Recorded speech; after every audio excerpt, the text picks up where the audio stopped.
back.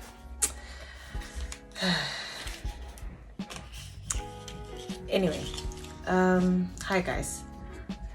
I might even do the intro at the end of this thing, but basically I have finally settled on what it is that I want to speak about in this space, and the intention is to hopefully share and help someone who may be going through some of the things that I've already gone through. And this particular talk is about surviving layoffs or retrenchments and how I made it through. And hopefully this will be a guide to you and will help you should you ever be in that situation. Right? So yeah, where to start? Where do I even start? Okay, so I'll start from the beginning. I think before I even get into the story, I think the main thing is just me highlighting and emphasizing the fact that I actually believe in a higher power. I believe in God. I believe in the universe. I believe that everything that happens in my life is actually working out for me. It works out for my favor, even though sometimes in the moment it doesn't feel like that, and I may initially not see it that way. But based on the history and the track record that has been set or that has been there in my life, the pattern has been that each time there's been something that initially looks like it's not great, actually has had such a positive effect on me. And so I will say that that is just my default setting, and that's my perspective as I live life. Let's start there. I think let's get that out of the way. Okay, so just a brief background. I work in tech, software development to be specific. I have worked in tech officially for the past 9 years. I studied computer science when I was in high school. I did Visual Basic Programming in high school, and I sort of continued on that path with university, but that's a story for another day. And so I've been growing and progressing steadily in the software development space and industry in South Africa, and I've had the opportunity to work with international clients. And so more recently in 2022 December, I then made a good career move. Yes, I'll call it a good one, because my intentions for moving were for me to grow and to challenge myself technically and to be exposed to new technologies, because the organization I was working for before, to no fault of their own, was not really moving in the way that I needed to go. But again, that's something that would need to unpack later on. And so I made the move. And so I think 8 months after having moved to the new organization, they did the first rounds of like layoffs, right? And obviously when they announced this, I started looking for a job, but nothing came up for me. Like, it was like a desert. And then I decided to just relax and again look at the fact that this is working out for my favor. And I decided to just be peaceful and just say, and to acknowledge, or rather, how can I say?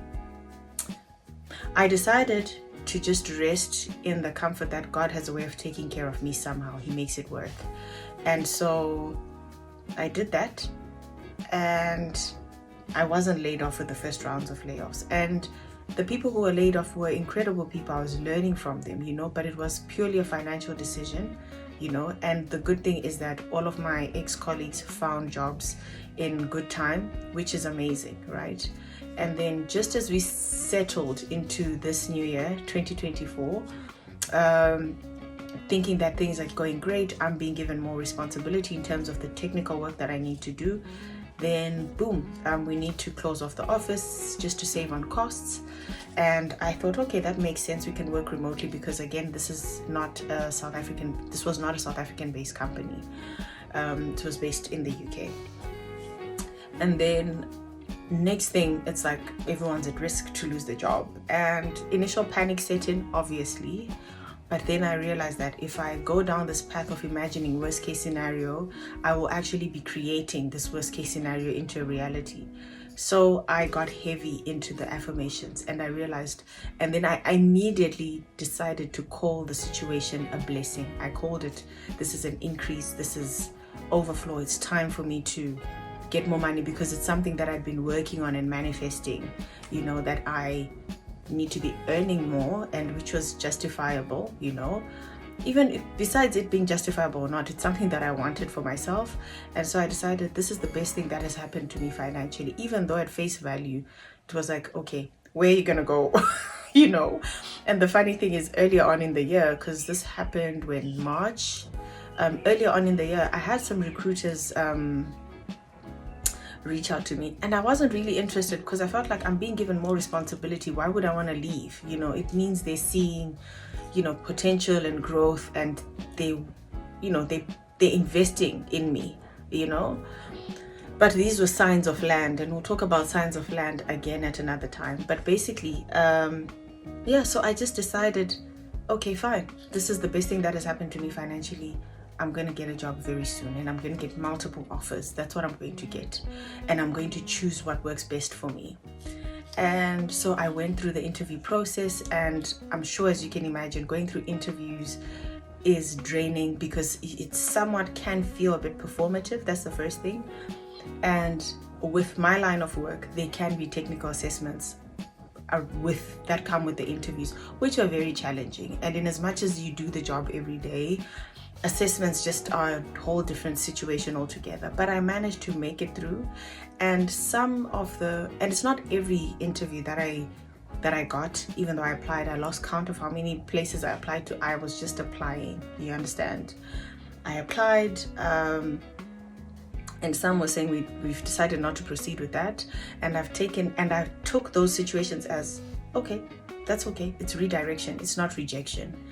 So I think what is key here is like the attitude that helped me deal with the situation. I was like, okay, this is redirection. I did some interviews, some assessments. I didn't do so well. We'll talk about that in another time. And again, I took it as, okay, that assessment was practice for what is actually mine, because if this was mine, it would have worked out. And I've learned not to force things in my life, just let things go with the flow. And yeah, that's what was happening. And I continued with the interview process. And I have to emphasize the fact that it is so important to have people that you lean on emotionally, that you can count on, that can be there for you. Whether it's family, whether it's friends, who may not necessarily know how to help you, like practically solve the problem, but who are believing with you, who are encouraging you, who are saying positive words of affirmation during that time. I feel like that was also very helpful for me, because not asking for help and not asking for support is actually a trauma response. We'll talk about that another time. But I decided I'm going to ask for help. Whoever shows up for me, great. Whoever doesn't, it's fine. I don't take that personally. So that's the first part of asking for emotional support. The second part being, I then reached out to other ex-colleagues of mine who are in the industry. Some were super supportive, shared my CV, referred me to recruiters. They were amazing, right? Some even spoke to people, like, if, do you have anything? Some reached out for me, found out information for me. And I really appreciate that. I have people in my life who can come through for me in that way. I think there is value in building networks. Wherever you are, building solid relationships, right? But again, I think that's a topic for another day. This is just a summary of how I survived a layoff, or what we call it, retrenchments, right? And I guess you can let me know in the comments what you want me to zoom in on, so that we can expand on that a lot more in other episodes. But I just want to stick to the main story here, the happy path scenario. And then some people just blue ticked me. This is on WhatsApp, by the way. And initially I was a bit like, oh, I thought, we had better relationships. But then I quickly realized that, I shouldn't take it personally. people are going through other things that they may not even communicate about, just like I did not communicate to everyone that this is what I was experiencing with work.